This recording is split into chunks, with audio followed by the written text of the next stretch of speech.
पालघर लोकसभा मतदारसंघाचे खासदार डॉक्टर हेमंत सवरा यांच्या अध्यक्षतेखाली मनोर वाडा तसेच वाडा भिवंडी महामार्गाचा पाहणी दौरा पार पडला। दौऱ्याची सुरुवात कंचाड येथील ग्रामपंचायत कार्यालयात आयोजित बैठकीने झाली। या बैठकीत सार्वजनिक बांधकाम विभाग, PWD तसेच ईगल कंपनीचे अधिकारी उपस्थित होते। बैठकीदरम्यान महामार्गाच्या सुरू असलेल्या कामांमुळे नागरिक आणि वाहनधारकांना भेडसावणाऱ्या विविध समस्यांवर खासदारांनी अधिकाऱ्यांशी सविस्तर चर्चा केली।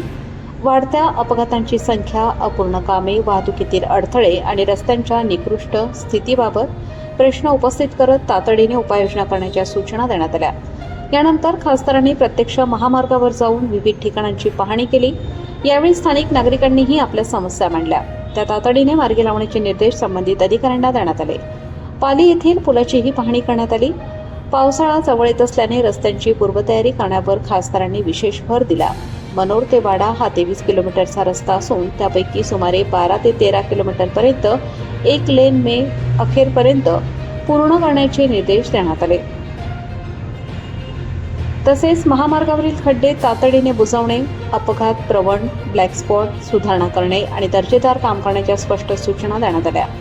पावसाळ्यातील संभाव्य परिस्थिती लक्षात घेऊन अतिरिक्त ट्रॅफिक वॉर्डन, JCB यंत्रणा, खडीचा साठा आणि इतर आवश्यक सुविधा सज्ज ठेवण्याचे आदेशही देण्यात आले। मे अखेरपर्यंत सुमारे 50 ते 60% काम पूर्ण होईल। नागरिकांनी विशेषतः ब्लॅक स्पॉट भागात वाहन चालवताना काळजी घ्यावी, असे आवाहन खासदार डॉक्टर हेमंत सवरा यांनी यावेळी केले।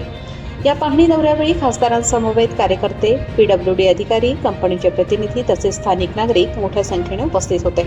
प्रतिनिधी रघुनाथ गांगुर्डे।